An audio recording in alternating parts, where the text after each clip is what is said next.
Zara selalu percaya bahwa cinta pertama tak pernah datang dengan gegap gempita.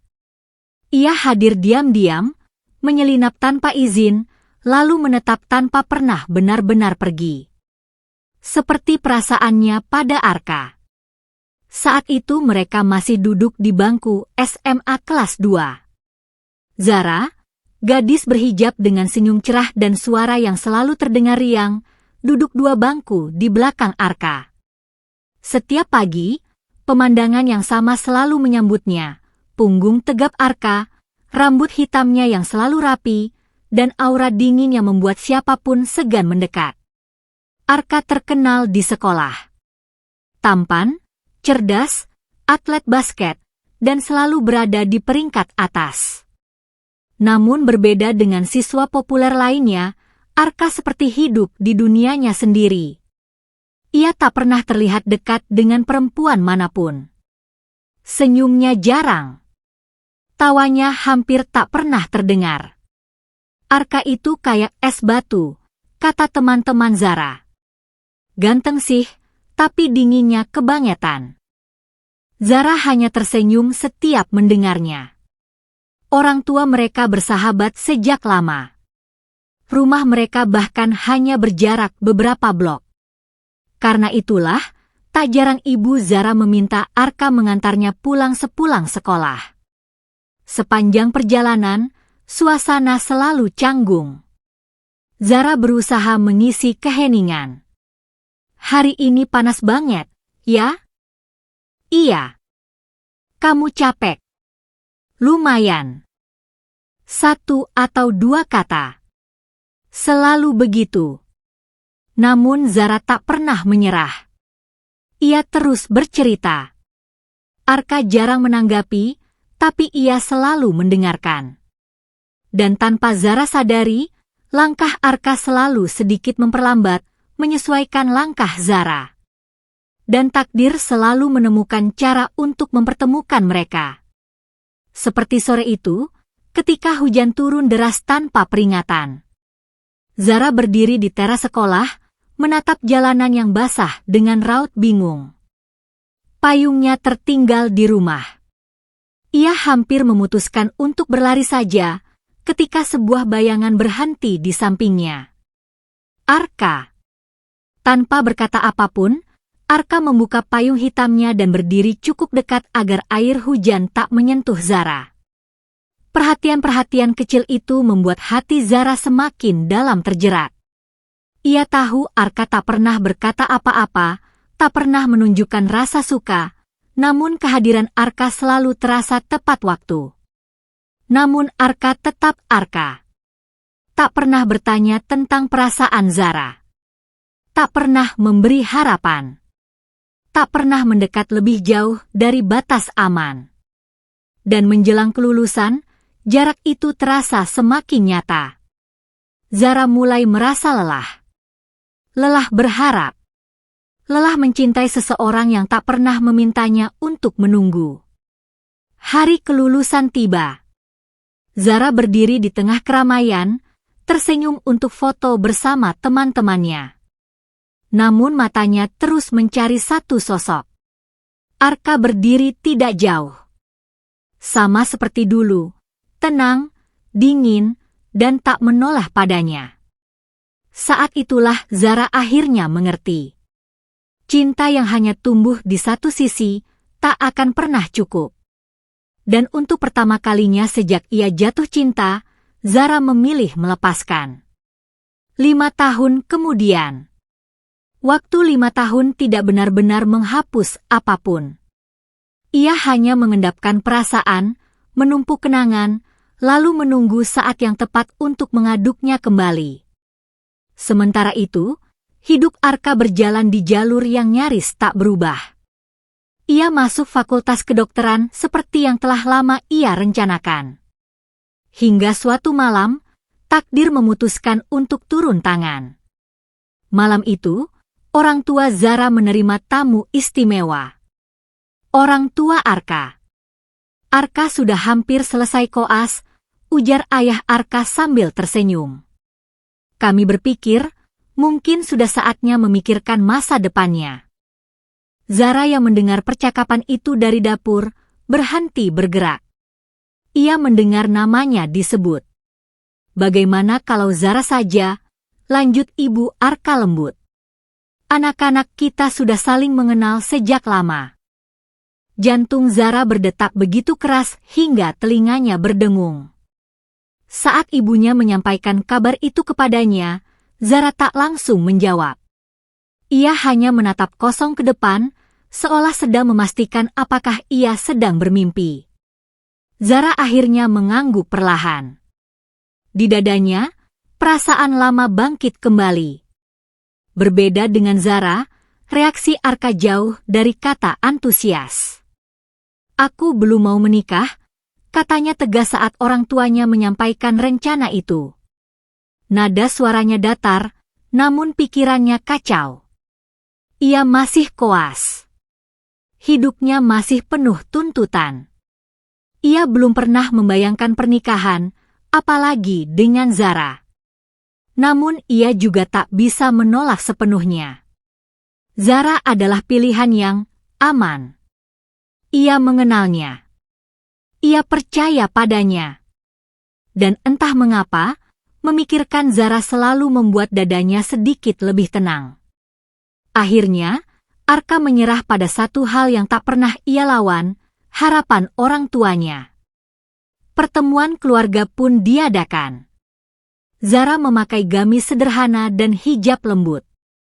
Ketika ia duduk berhadapan dengan Arka, jantungnya kembali berdebar seperti dulu. Arka menatapnya sebentar, lebih lama dari yang ia sadari. Pertunangan itu berlangsung sederhana. Zara tersenyum bahagia. Namun di dalam hatinya, ada kegelisahan yang tak ia ucapkan. Karena ia tahu, mereka tidak berdiri di titik yang sama. Zara melangkah dengan cinta. Arka melangkah dengan tanggung jawab. Pertunangan itu mengubah banyak hal, namun juga tidak mengubah apapun. Zara kini memiliki status yang dulu hanya berani ia doakan dalam diam, calon istri Arka. Cincin itu melingkar manis di jari manisnya, berkilau setiap kali tertangkap cahaya. Setiap kali melihatnya, dada Zara menghangat. Namun Arka tetap Arka. Dingin. Tenang. Tak banyak bicara.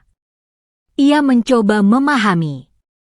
Mereka jarang pergi berdua, namun ketika itu terjadi, Zara selalu menjadi pihak yang lebih banyak berbicara.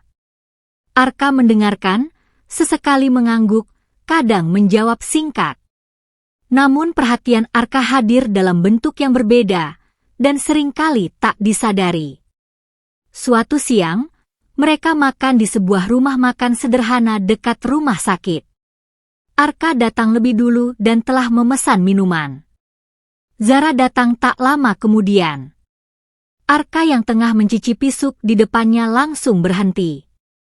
Jangan makan yang itu, kata Arka tiba-tiba. Zara menatapnya heran. Kenapa? Itu pakai kaldu udang. Zara terdiam. Ia menatap Arka seolah tak percaya. Kamu alergi udang, ucapnya pelan, lalu memanggil pelayan. Tolong ganti pesanan. Yang tanpa seafood. Zara hanya bisa tersenyum kecil, jantungnya berdetak lebih cepat dari biasanya. Dia ingat. Hal serupa terjadi berkali-kali. Ketika Zara memesan makanan pedas dan akhirnya meringis menahan sakit perut, Arka mengomel. Kamu tahu kamu nggak kuat pedas, katanya.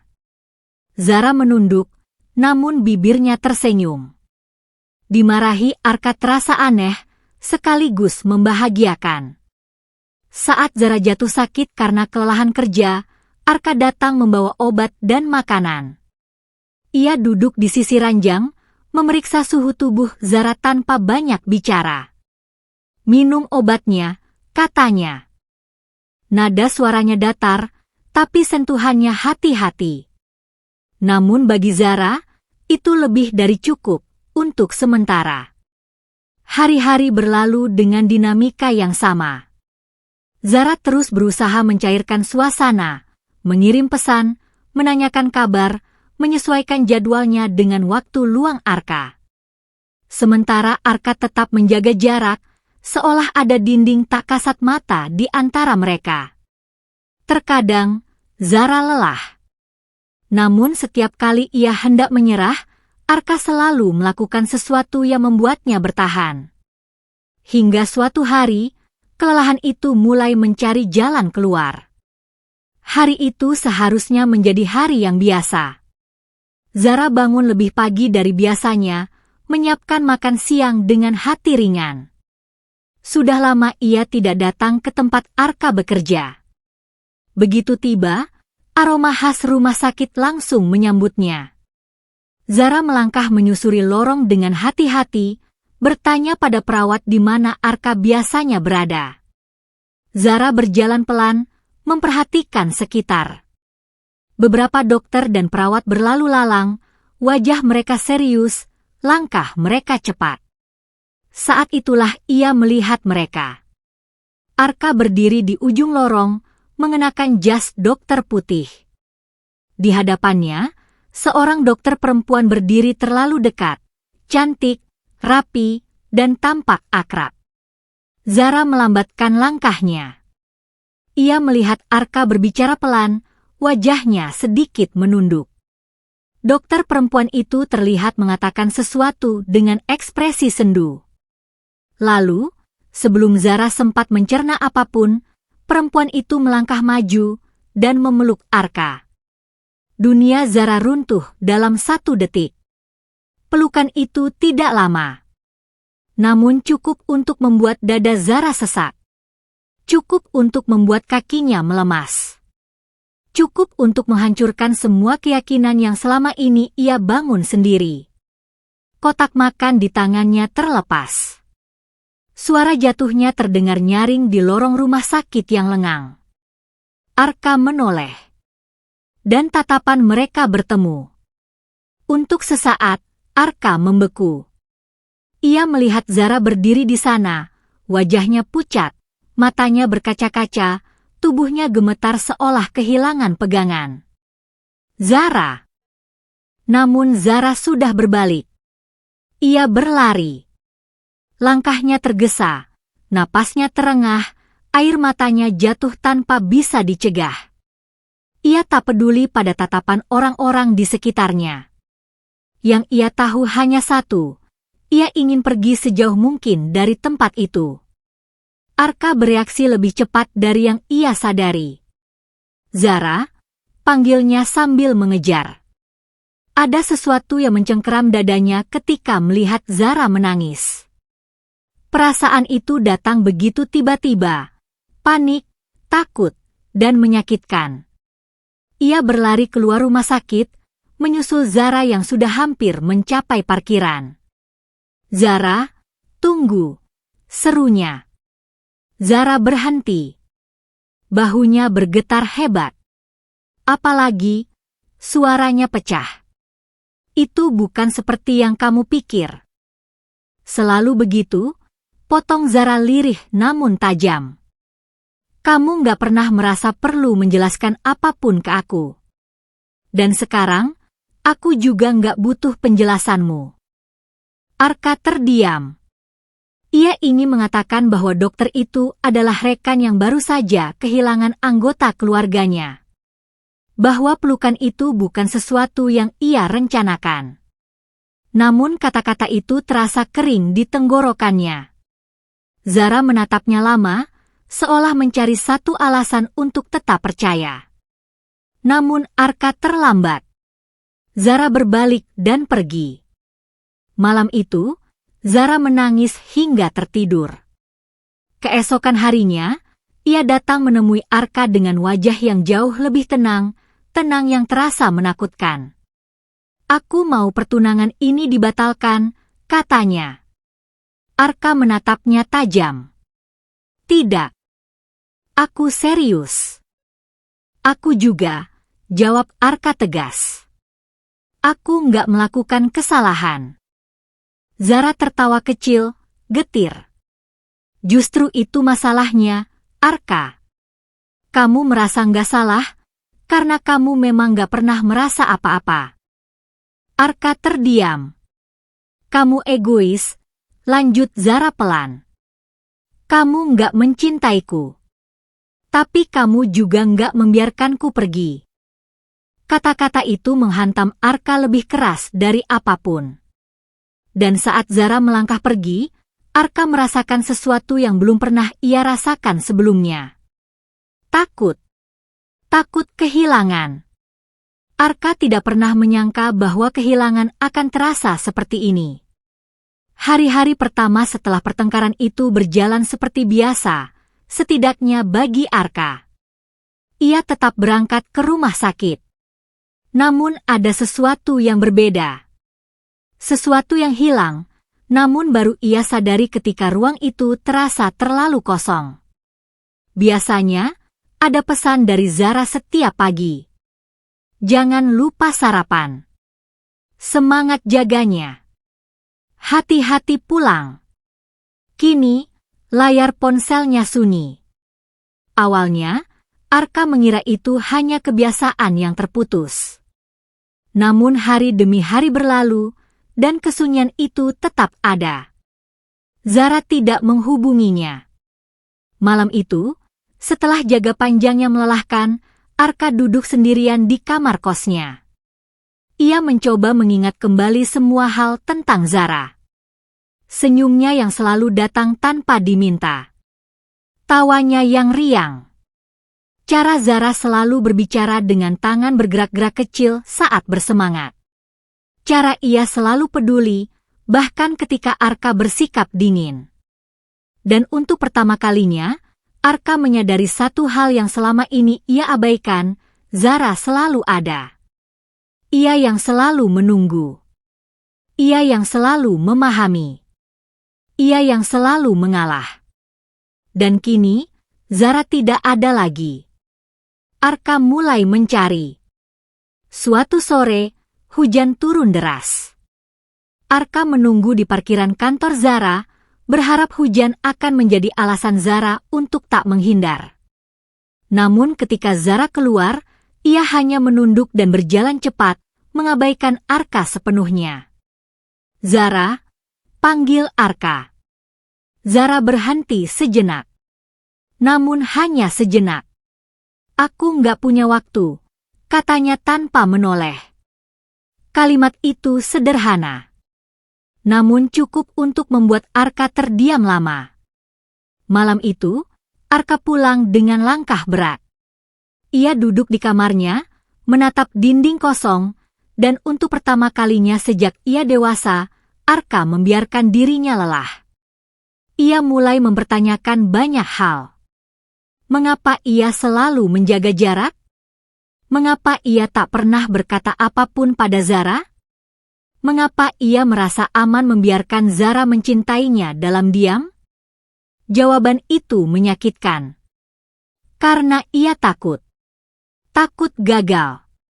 Takut kehilangan fokus. Takut kehilangan impiannya. Namun kini, rasa takut itu berubah bentuk. Menjadi takut kehilangan Zara. Hari-hari berikutnya, Arka mulai mengejar. Ia datang ke rumah Zara hampir setiap sore, meski seringkali hanya berdiri di depan pagar. Ia mengirim pesan, meski jarang dibalas. Ia menanyakan kabar melalui ibunya Zara, meski jawabannya selalu singkat. Beginikah rasanya dicintai lalu ditinggalkan? Dan di saat itulah, ia akhirnya mengakui satu hal yang selama ini ia hindari. Ia mencintai Zara. Namun semua itu terlambat. Atau setidaknya, itulah yang ia takutkan. Dan Arka memutuskan. Ia tak akan diam lagi. Sore itu, Zara baru saja keluar dari tempat kerjanya ketika sebuah mobil berhenti tepat di hadapannya. Arka turun. Zara berhenti melangkah. Untuk pertama kalinya setelah sekian lama, ia tak bisa menghindar. Aku cuma mau bicara, kata Arka pelan, seolah takut suaranya akan membuat Zara pergi. Zara menatapnya lama. Wajah Arka terlihat lebih kurus. Matanya lelah, namun sorotnya berbeda, lebih gelisah, lebih terbuka. 5 menit, jawab Zara akhirnya. Habis itu aku pulang. Mereka duduk di sebuah kedai kecil yang hampir tutup. Hanya ada mereka berdua dan suara hujan yang menitik di atap seng. Hening menggantung lama. Aku mau jujur, ucap Arka, suaranya sedikit bergetar. Kalau aku kehilangan kamu, aku nggak tahu hidupku bakal seperti apa. Zara terdiam. Aku baru sadar satu hal setelah kamu pergi, lanjut Arka. Aku takut. Dan rasa takut itu bukan karena kehilangan kontrol, tapi karena kehilangan kamu. Zara menghela napas panjang. Kenapa baru sekarang? Pertanyaan itu sederhana. Namun jawabannya tidak. Arka menunduk. Karena aku bodoh. Karena aku pikir selama kamu ada, aku nggak perlu berubah. Lalu, untuk pertama kalinya sejak mereka saling mengenal, Arka membuka pintu masa lalunya. Sejak SMA, aku sudah memperhatikan kamu. Zara mengangkat kepala, matanya melebar. Aku selalu datang lebih pagi bukan karena rajin, lanjut Arka pelan. Tapi karena aku tahu kamu datang pagi. Kilasan-kilasan itu mengalir, satu persatu. Arka yang diam-diam memperlambat langkah agar pulang bersama Zara. Arka yang berdiri di ujung lorong saat hujan, berpura-pura menunggu seseorang. Aku cuma nggak tahu bagaimana caranya mendekat tanpa merusak semuanya, ucap Arka. Aku takut kalau aku membuka perasaan, aku akan kehilangan fokus, kehilangan impianku. Zara menangis. Air mata itu jatuh tanpa suara, membawa seluruh perasaan yang selama ini ia simpan. Jadi selama ini, kamu juga merasakannya, suaranya bergetar. Arka mengangguk. Zara menutup wajahnya dengan kedua tangan. Tangisnya pecah. Arka bangkit dari kursinya. Dengan ragu, ia berlutut di depan Zara, bukan dengan gaya dramatis, melainkan penuh kerendahan. Kamu nggak sendirian, ucapnya mantap. Dan aku nggak mau kehilangan kamu lagi. Zara, lanjut Arka mantap. Aku mungkin tidak pandai mencintai dengan kata-kata. Tapi aku ingin belajar mencintaimu seumur hidup. Air mata Zara jatuh, namun kali ini penuh kebahagiaan. Aku mau, jawabnya lirih namun pasti. Arka tersenyum, senyum kecil, namun tulus. Senyum yang selama ini hanya disimpan untuk satu orang. Dan di balik dinginnya Arka, ternyata selalu ada cinta yang setia menunggu untuk diucapkan.